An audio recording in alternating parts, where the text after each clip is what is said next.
Добро пожаловать в мой канал.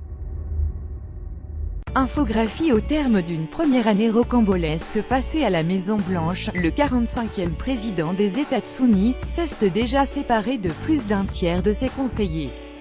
Plus que tous ses prédécesseurs ces 40 dernières années. Ils n'auront pas été épargnés par cette première année mouvementée à la Maison-Blanche. Depuis l'investiture de Donald Trump, un tiers des conseillers du 45e président des États-Unis ont démissionné, été remerciés ou mutés. C'est 3 fois plus que sous son prédécesseur Barack Obama.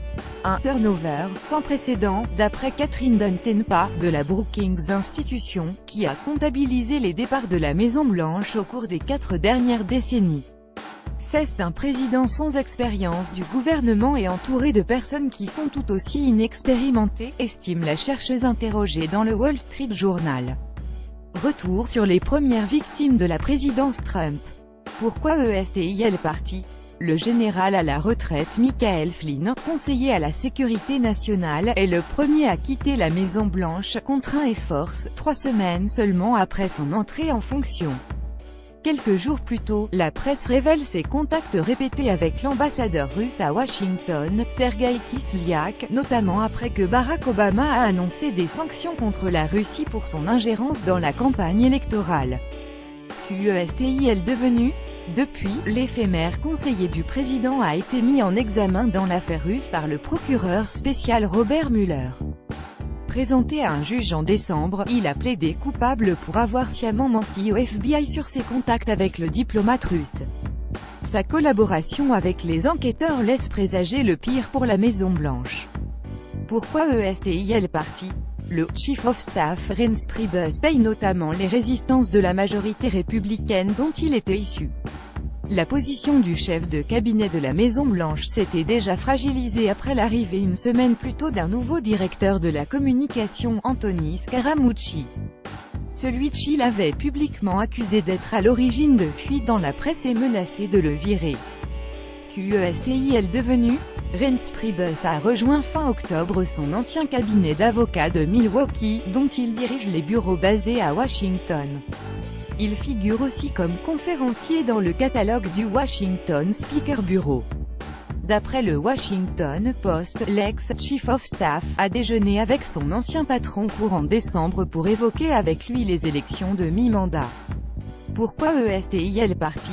Le départ inattendu du porte-parole de la Maison-Blanche coïncide également avec l'arrivée d'Anthony Scaramucci comme directeur des communications de la Maison-Blanche, censé le superviser.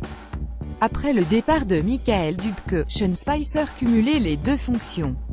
Et son incompatibilité d'humeur avec l'homme d'affaires était de notoriété publique. Qu'est-il devenu?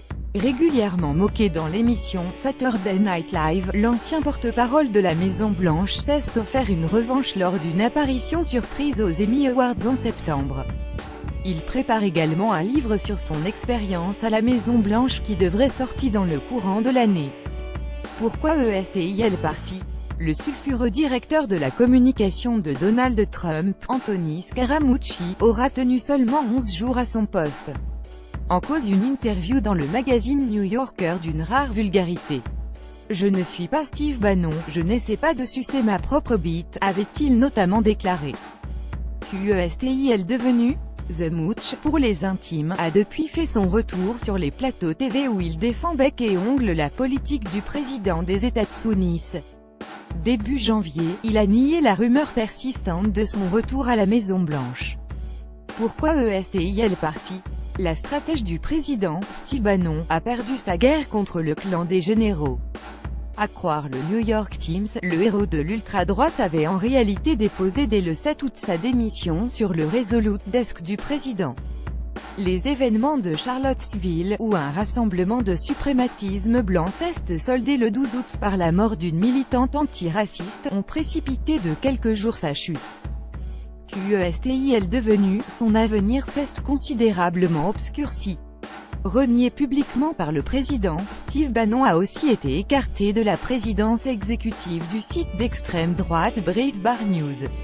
Auditionné devant la Chambre des représentants, Steve Bannon a aussi été assigné à comparaître par le procureur spécial Robert Mueller devant un grand jury dans l'affaire russe. Pourquoi ESTIL parti? Officiellement, le patron du FBI, James Comey, a été remercié pour sa gestion de l'affaire des emails d'Hillary Clinton qu'il avait relancée dans les derniers jours de la campagne présidentielle. Mais les raisons de son limogeage brutal sont aujourd'hui au cœur de l'enquête du procureur spécial Robert Mueller. QESTIL devenu? Auditionné en juin devant le Sénat, l'ancien chef du FBI a accusé Donald Trump de lui avoir demandé d'abandonner les poursuites visant Michael Flynn. Si tel était le cas, le président des États-Unis pourrait être poursuivi pour obstruction de la justice. Il va publier un livre à paraître au printemps 2018. Pourquoi est-elle partie? Désignée par Barack Obama, Sally Yates a assuré l'intérim à la tête du département de la justice en attendant la confirmation par le Sénat de la nomination de Jeff Sessions. Elle a été limogée après avoir publiquement montré son hostilité au controversé décret sur l'immigration de Donald Trump. QESTEL est devenue? Elle a récemment assuré devant un parterre d'étudiants ne pas regretter sa décision. Auditionnée en mai au Sénat sur l'ingérence russe dans la présidentielle, Sally Yates a assuré avoir averti le président que Moscou pouvait faire chanter son conseiller à la sécurité nationale, Michael Flynn. Pourquoi ESTIL parti? Le secrétaire à la santé, Tom Price, se trouvait empêtré dans un scandale lié à l'utilisation d'avions privés pour ses déplacements gouvernementaux, coûtant aux contribuables quelques 400 000 $. Sa position était déjà fragilisée par les échecs à répétition des tentatives d'abrogation de l'Obamacare. QESTIL devenu?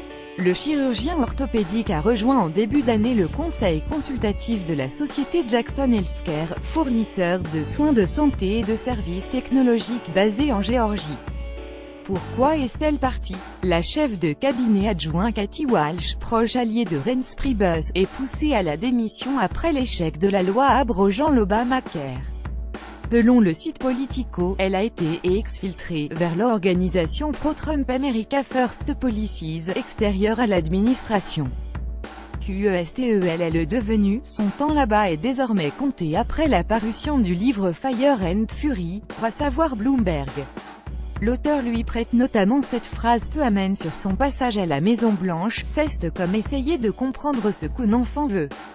Pourquoi ESTIL parti? Mike Dubke avait annoncé sa démission en mai de son poste de directeur de la communication du président.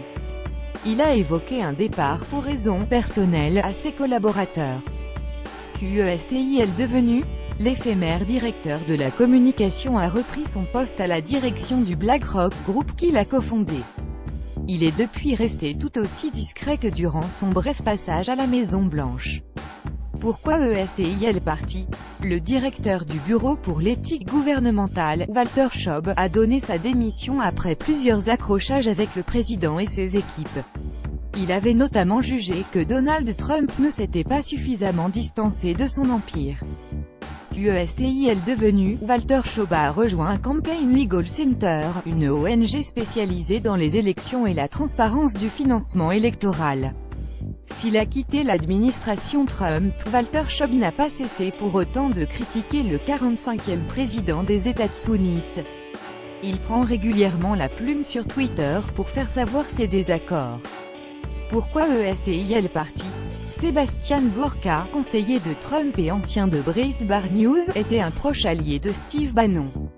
Une semaine après le départ de ce dernier, la Maison-Blanche annonce qu'il ne travaille plus pour le président. Selon le New York Times, le secrétaire général John Kelly ne voulait tout simplement plus de ses services. QESTIL devenu? Il devait initialement rejoindre les rangs de Breitbart News qu'il avait quitté pour la Maison-Blanche. Sebastian Gorka officie désormais sur Fox News où il a été recruté en novembre comme expert en sécurité nationale. Très heureux d'être de retour avec mes amis anti-fake news, s'était-il à l'époque félicité sur Twitter. Pourquoi est-elle partie? Ex-candidate à l'émission The Apprentice, Omarosa Manigo-Newman, nommée directrice de la communication de l'Office of Public Liaison, a expliqué vouloir saisir d'autres opportunités. D'autres annoncent qu'elle a été limogée, mais elle dément. Elle était l'une des personnalités noires occupant l'un des postes les plus élevés au sein de l'administration Trump, même si certains s'interrogeaient sur la réalité de son travail. USTEL est devenu officiellement Omarosa ne quittera la Maison Blanche que le 20 janvier. Elle n'aurait toutefois plus le droit d'y mettre les pieds, son badge d'accès ayant été résilié par le Secret Service. Selon plusieurs médias, elle aurait été escortée manu militari de la résidence présidentielle, ce qu'elle nie. Ils ont aussi fait leur carton Preet Bharara, procureur des États Sunnis pour le district sud de New York, Richard Cordray, directeur du Bureau de protection financière des consommateurs, Boris Epstein, directeur adjoint de la communication de la Maison-Blanche, K.T. McFarland, conseillère adjointe à la sécurité nationale, Angela Reid, huissier en chef de la Maison-Blanche, Keith Schiller, directeur des opérations du bureau ovale, George Sifakis, directeur de l'Office of Public Liaison, Mark Kasowitz, avocat de Donald Trump, Dina Powell, conseillère de Donald Trump sur le projet Ori, Rick Dearborn, secrétaire général adjoint de la présidence, etc.